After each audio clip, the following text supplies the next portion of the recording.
Hello, Leo, sun, moon, but especially accurate rising sign people. The month of May 2023 is going to open up a gateway to some career expansion, as well as a lot of drive and passion to get things going in your career or reputation zone of your sky.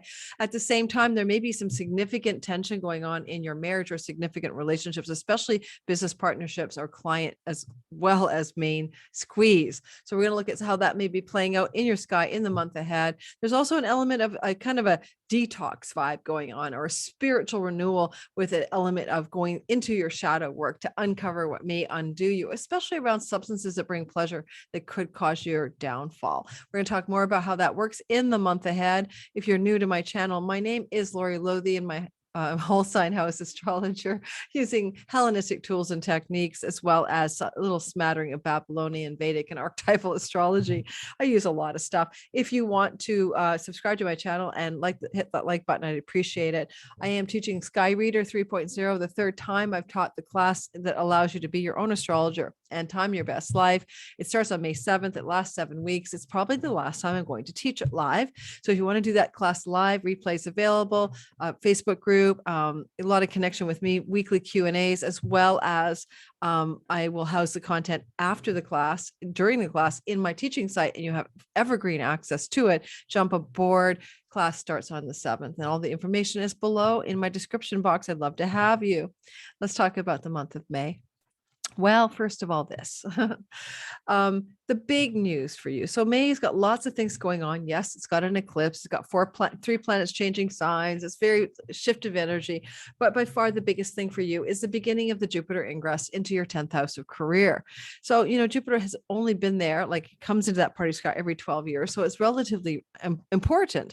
And on the 16th of May, he leaves your 9th house, which is a learning house. Maybe a lot of Leos have been learning or traveling or finding the meaning of life or connecting to spirituality for the last year, or father figures, but in court matters and stuff like that. But now, Leo, in comes Jupiter to your house of career, reputation, and visible action in the world. Oh, if you don't have a career path, then it's what you're doing as a stay-at-home person, parent, or it's what you're doing as a student. It's your visible actions. And so Jupiter in your 10th house expands your luck, your opportunity, your prosperity, your wealth, and all good things about that part of your life, purpose, and career. And he's starting that story the middle of May of this year. And he continues to tell that same story until the third week of May next year. So this is your first taste of something fresh and new. Now, Jupiter coming to this part of your sky is going to offer the chance that people above you, people in power, like bosses or higher ups, can look favorably upon you during this time in the month of May, last 2 weeks out of year.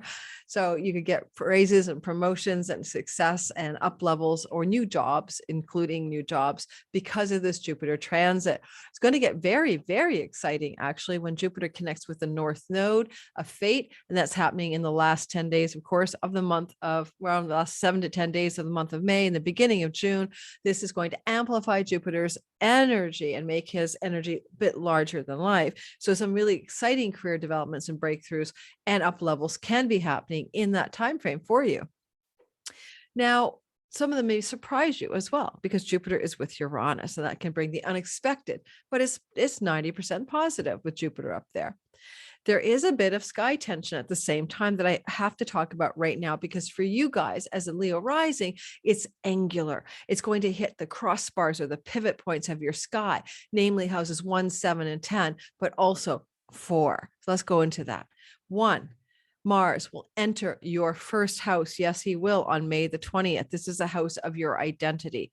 So yes, Jupiter on the 16th of May enters the early degrees of your 10th house. Mars on May the 20th slides into Leo first house. Now, just as a general transit, having Mars here for 6 weeks is good. You're going to feel more ambitious, more driven, more strong willpower, more decisive, more focused, more passionate about whatever it is you're engaging in, but more confrontational and more combative as well. Keep that in mind as I'm going to go ahead. I'll explain the problem with this placement. But for the most part, you fiery Leos do really well every 2 years as Mars travels through the house of your identity. But as he does that, this time he's in a square to that Jupiter at the top of your sky. You could have a conflict with a boss. You could quit a job. You could have some kind of tension, but it brings lucky opportunity that you have this dynamic tension with somebody in authority, a teacher, guide, boss, someone Jupiterian at the top of your sky. But at the same time, Mars will also oppose Pluto. Pluto entered into the seventh house of marriage and significant business and love partnerships.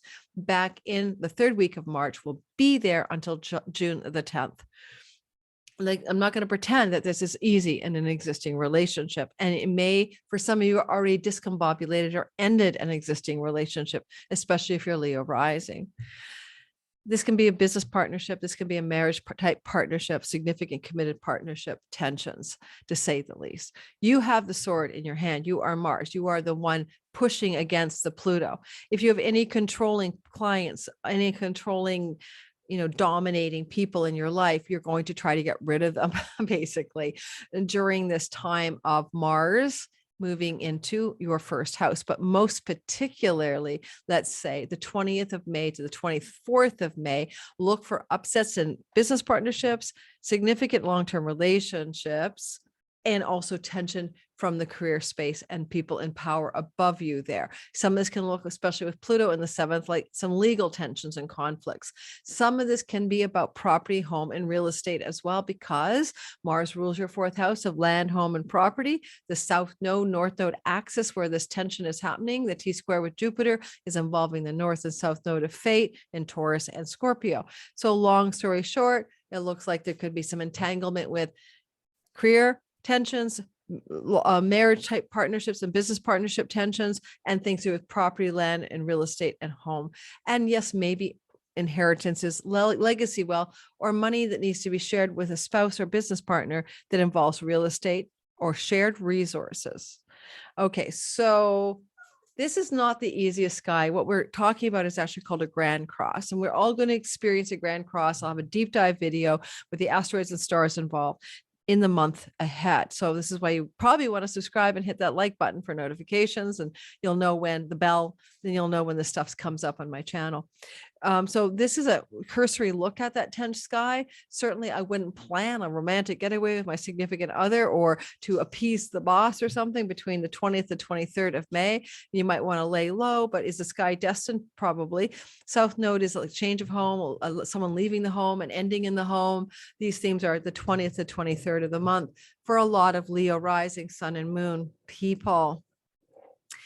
In my tradition that I use, the house of the father is the 10th house. So father and father figures can be a source of great conflict as well during that window of time. Now let's talk about some positive things, right? Venus, the goddess of love and money, is entered into, or will be entering into, Cancer on the 7th of May. Now she had spent some time in your 11th house in Gemini, and that's wonderful. The 3 weeks before could have brought you some new prosperity, some new financial gain, or some kind of positive connections with an elder sibling, or more of a feeling of optimism and hope around your deepest dreams and wishes, and more enjoyment of your life in general, especially in a sociable way with friends and allies, or women who are allies as well. So all that's behind you. And then on the 7th of May, in comes Venus into your 12th house. Well, this is where you could get those addictions, pleasures, and all of that ironed out. Now, technically, bed pleasures, yes, bed pleasures belong to your 12th house. And Venus is very much about nurturance and comfort in Cancer. So snuggling up and cozying up into a romantic cuddle with the one you're with could very well look like the transit of May 7th to June the 5th, where you're suddenly really loving the bed pleasure, so to speak. But on the other hand, when she's going through this part of your chart, she's very good at helping you cut out the addictions, or, recognize which pleasures that you do for self-nurturance could be over the top. Saturn in the 8th house is flowing to her during this transit, and we'll be doing all kinds of content online about this. But as a general principle, that energy also suggests that things can be flowing financially for you as well when it comes to stock investments, resources shared with a spouse, or money that you make from other people in some way, including loans, mortgages, and leveraging your own finances. And if any of that money is coming through those kinds of things, or connections to revenue from foreign shores, you get a lot of financial love during the Venus transit through your 12th house, starting May the 7th, right? Add about a month. Now, Venus here is women and women who are maybe not your best allies. So be careful for women who may be hidden secret enemies to you. Don't like take every female at face value during this transit, especially if the female is a boss, because we got that Jupiter boss energy causing a lot of tension at the top of the sky. There may be someone who's not really truly got your back, but pretends that they do. So just keep your eye out for that. I'm not going to make you paranoid, but it is a possibility. All right, so we like the Venus transit here. It happens every year and it's back again. We talked about Jupiter moving into your 10th house, and we talked about Mars moving into the house of your body. This is good for getting more physically active, by the way. Mars, May 20th, add 6 weeks, get into exercise programs, do more workouts. Possibly if you need any surgery, it could be a good time for body lacerations, cutting and dermabrasion, everything to do with your body and sharp penetrating objects or something like that. Could be working on your behalf during that time. But then don't do any facial surgeries or anything when Mercury's retrograde, because he rules your face house, but Mercury will go direct on May 14th. Okay, so keep that in mind. May 14th onward, Mercury is direct. And then, of course, Mars is going into your house of your body on May 20th. So after May 20th, you're all good to go for safe surgeries to the body or face. But Mercury direct on May the 14th.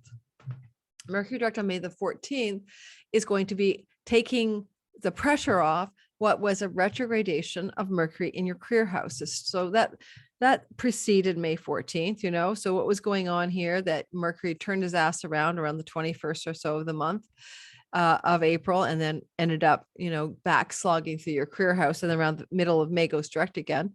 Well, this is an opportunity of some sort. I mean, what is it for? I don't know. When he moves into direct motion, there's usually a feeling of something liberating up, like Mercury here could be a promotion, a new contract, a new deal, a negotiation, a new idea, or a new communication. There could be something you're here to like tell people from the perch of your career house, and you got a handle on what it is you're supposed to say or message or whatever. Marketing, commercial enterprise, marketing, merchandising, all that good stuff. Selling is a mercurial feature. And if you're in a sales field, if that's a part of your work, this is very important for you, right? This is where now you've got this new sales momentum, and everything you touch turns to gold May 14th onwards. So get ready for that. And Mercury will be in your career house until brain come back online June 11th. So that's really a time of success in that kind of career endeavor. What else do you need to know in the story of you? So I'm going to talk about the sun a bit here. The sun is the Lord of you. And now the sun's always doing the same thing once a year with every planet in the sky. But here's the thing about the sun. The sun is also a formation planet for new moons and full moons. And we do have both this month, of course. So let's talk about the eclipse, which is a full moon. It involves the sun, the ruler of your sign. Let's talk about the new moon, which is happening in the sign of Taurus. So the full moon eclipse of May the 5th is in the sign of Scorpio. It's the last eclipse of the Scorpio part of the sky that started actually way back in November of 2021. And now this last Scorpio eclipse, South Node eclipse, is occurring in your 4th house: property, home, and real estate, the house of the mother, things to do with childhood, family of origin, letting go, releasing, surrendering, but potentially, depending on the degree of your rising sign, could indicate a move. Okay. So May the 4th, 5th eclipse, really more like the 5th. So it's really on the 5th, most places. It's taking cue from a new moon that happened here, a new moon eclipse on the October 25th timeframe. So go back to October 25th and the month that followed, perhaps, or 6 weeks that followed, then what was going on then that could connect to a fullness, a completion, and a fruition that for some of you can look like a change of home, a change of property. For some, it could be buying, selling a property, but there's some shifts down in that part, or change of the domestic private life. Someone you live with moves out, or you move out from them, that kind of vibe. The May 5th eclipse is at 15 degrees of Scorpio, so 14 and 52. So upgrade to 15 degrees of Scorpio. If your Leo rising is near 15 Scorpio, let's say 5 degrees on either side, you're going to feel it. 10 degrees to 20 degrees of Leo people, sun, moon, or rising, will have a change to do with home coming off of this last eclipse. This last eclipse, is fullness. And so sometimes full moons are like revealing too. They kind of eerie light of the moon turns red, can give us a new insight about for you guys, your childhood, the way you were raised, your parents, the family of origin, all of that, new insights, new developments, new ways of seeing things. I think for you, a lot of you, this could definitely though look like a change around the home, and some of you will move as a result of that. There's no doubt about that. With the Venus energies as well this month, there's a really lovely time with Mercury Venus in a way that really supports some positive career developments for you. So I'm going to go back in time a bit here, or forward, who knows, to talk about Venus and a May the 4th, 5th sextiling Jupiter. Now, I like the Venus sextile. Oh, and by the way, sorry, jumping ahead. Yeah, there's a new moon, a new beginning in your career house at 28 degrees of Taurus at the very middle of the month, and that's going to be around the 20th of the month. So get ready for a reset button, a new beginning that could take up to 6 months to unfold regarding themes of work and career. Now let's go back. Around May the 4th and 5th, Venus will sextile Jupiter. It's such a beautiful, soft aspect, but it's something that you can probably harness in some way, because that time frame, the 4th and 5th, Jupiter is still in Aries, right? He's been trundling through Aries forever. He's a part of the tail end of that story. He's like at the 29th anaretic degree. He's very powerful, and he's in a conversation with Venus, the goddess of money, the goddess of love, the goddess of beauty, in your 11th house of pennies from heaven. Because that intensity of the anaretic degrees is so beautiful, and I will do a whole video on this, I kind of feel like a lot of you could be looking at a big windfall energy, but it involves father figures, courts, or legal matters. It just has an auspicious quality despite the intensity of the nth degrees here. Okay. So get looking for maybe a favor from a friend as well, who's a part of a community, or some kind of lucky breakthrough, a female or a group member of some kind. They could also open up a door for some of you Leos to take a trip to a foreign land. And Venus is at the tail end of 11th house, which is elder sibling. So financial prosperity through an elder sibling, financial prosperity through a female friend, or financial prosperity to travel, or an opportunity to travel to a foreign shore because of this friend or sibling energy here. If you're single and a Leo, this can be love connecting to opportunity in academic or foreign land settings through social groups. Friend introduces you to a friend, you go to someone's wedding, who knows, but it could open up a really cosmically rewarding karmic new love story in the time around May the 5th and 4th in 2023. May 3rd, 4th, and 5th. Yay, you. There is a square to Neptune, so watch you don't get too doe-eyed and dreamy-eyed about the whole thing. But yeah, it's pretty exciting one way or the other. What else did I want to say to you about that? Anything else?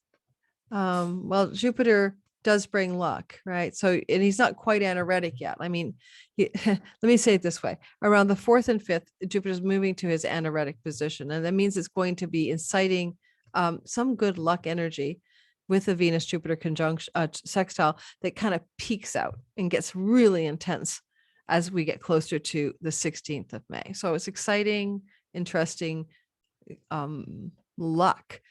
You know, it could be really a windfall, some kind of real chunk of money coming. Jupiter owns your house of penny of windfalls and winning money, and he's in a Lakshmi luck house. Lakshmi is about wealth and prosperity in India.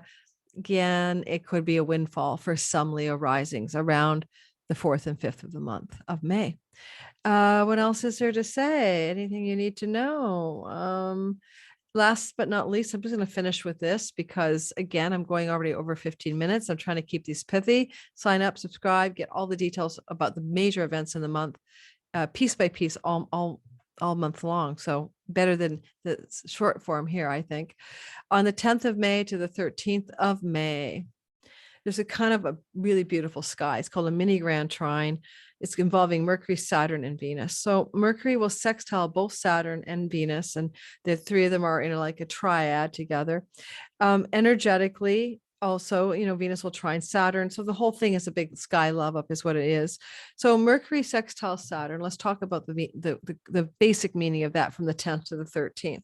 Saturn is what gives things form, endurance, and lastingness. And he's in also stabilizes things. And he's in the 8th house of resources you share with your spouse and inheritances and chunks of money. and also the occult mysteries. All right. So you got the vibe. Then the Mercury sextiling or flowing from your 10th house of career and reputation can open up new developments in career and reputation that are really wonderful for you financially in a long game storyline. Or it can bring occult mysteries and magical things to the forefront of your career path as Mercury hooks up with that Saturn in that sextile. And also, there's the Venus in Cancer story. Venus is in the sign of nurturance in your 12th house of foreign lands and foreign shores and revenue from those places. So if you make money, barter trade from foreign lands, PayPal Stripe with clients around the world, customers around the world, this is a super financially prosperous little triangle that looks like it wants to love you up on the money front. But also it can be backroom deals and negotiations leading to a raise, a promotion, or higher level of power, and maybe some kind of chunk of money, a severance package, a buyout, a big giant bonus payment for something you're doing in the world that looks like so yum for you around the 10th to the 13th of the month. And because there's a Venus energy trining Saturn, that's enduring love and lasting money. Okay. So, if you were single, it's enduring love from a foreign lands and shores connection. But if it's about money, some kind of desire to create some structure around your finances that has value over the long term that you can rely on and lean into, like a drip portfolio in the stock market or royalty income over time or something like that. So it can really lend itself to some financial solidity as a result of what you're doing on May the 10th to the 13th. All right, end of the month, Venus will sextile Uranus. Yay! Some love and money, excitement, unexpected developments, maybe surprises. Look to May 25th and 26th for what I'm trying to get to. That time frame is the Venus sextiling from the sign of Cancer and Uranus in your career house. Again, foreign lands, foreign shores, love, unexpected love.